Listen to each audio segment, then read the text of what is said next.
ഷംനാസ് വ്ലോഗിലേക്ക് എല്ലാവർക്കും സ്വാഗതം. ഇന്ന് വളരെ ടേസ്റ്റി 5 മിനിറ്റ് ഉണ്ടാക്കാൻ പറ്റിയ ഒരു കടി ഉണ്ടാക്കിയല്ലോ, ചായക്കടി.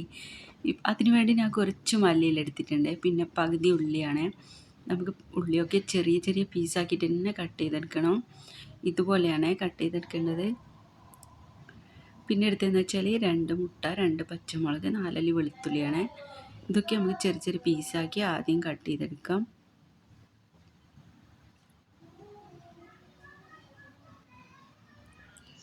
ഇനി നമുക്ക് 2 മുട്ട ഇതിലേക്ക് ഒഴിച്ചു കൊടുക്കാം.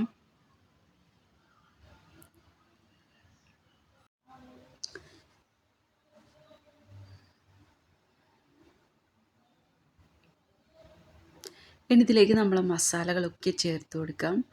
കുറച്ച് മല്ലിയില ആദ്യം നമുക്ക് ചേർത്ത് കൊടുക്കാം. നമ്മൾ നേരത്തെ റെഡിയാക്കി വെച്ച മസാലയാണ്. പകുതി ഉള്ളി ചേർത്ത് കൊടുക്കാം. പിന്നെ നമ്മൾ അരിഞ്ഞു വെച്ച പച്ചമുളകും 4 അല്ലി വെളുത്തുള്ളി കൂടി നമുക്കിതിലേക്ക് ചേർത്ത് കൊടുക്കാം. ഇത് നന്നായി നമുക്ക് മിക്സ് ചെയ്ത് കൊടുക്കണം.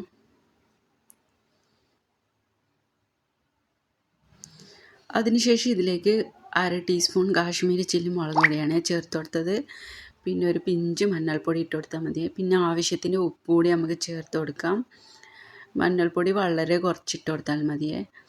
ഇനി ഇത് നന്നായി നമുക്ക് മിക്സ് ചെയ്ത് കൊടുക്കണം. മുളക് പൊടിയൊക്കെ നന്നായി മിക്സ് ആകുന്ന രൂപത്തിൽ തന്നെ മിക്സാക്കി എടുക്കണം. അതിനുശേഷം നമ്മൾ ബ്രെഡൊക്കെ ഇതുപോലെയാണ് കട്ട് ചെയ്തെടുക്കേണ്ടത്.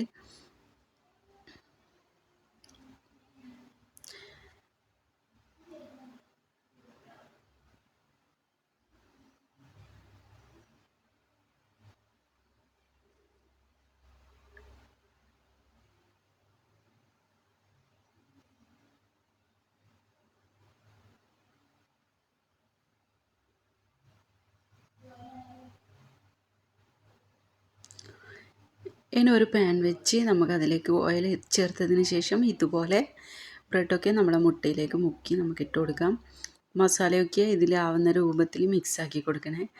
അഥവാ ആയിട്ടില്ലെങ്കിൽ നമുക്ക് മുകളിലായിട്ട് ഇതിൻ്റെ മസാല, ഉള്ളി അതൊക്കെ അതുപോലെ ചെറുതായിട്ട് നമുക്ക് ഇട്ട് കൊടുക്കണം.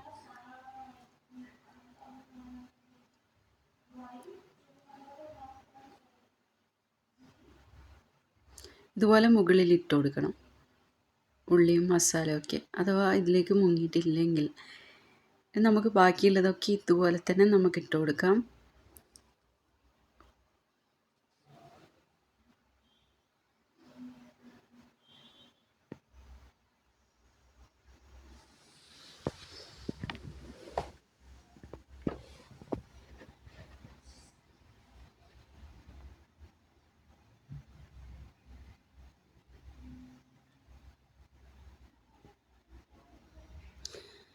ഇതിനൊക്കെ നമുക്ക് തിരിച്ചിട്ട് കൊടുക്കാം.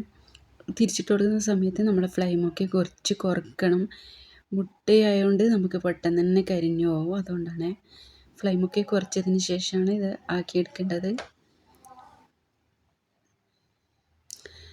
അങ്ങനെ 5 മിനിറ്റ് കൊണ്ടുള്ള നമ്മുടെ ചായക്കടി റെഡിയായി കേട്ടോ. വളരെ ടേസ്റ്റിയായ. നിങ്ങൾക്ക് എൻ്റെ ചാനൽ ഇഷ്ടമായെങ്കിൽ സബ്സ്ക്രൈബ് ചെയ്യാനും ലൈക്ക് ചെയ്യാനും ഷെയർ ചെയ്യാനും സപ്പോർട്ട് ചെയ്യാനൊന്നും മറക്കരുത്. ഇതുപോലെ നല്ല വീഡിയോസായിട്ട് നമുക്ക് വീണ്ടും കാണാം. Okay, by.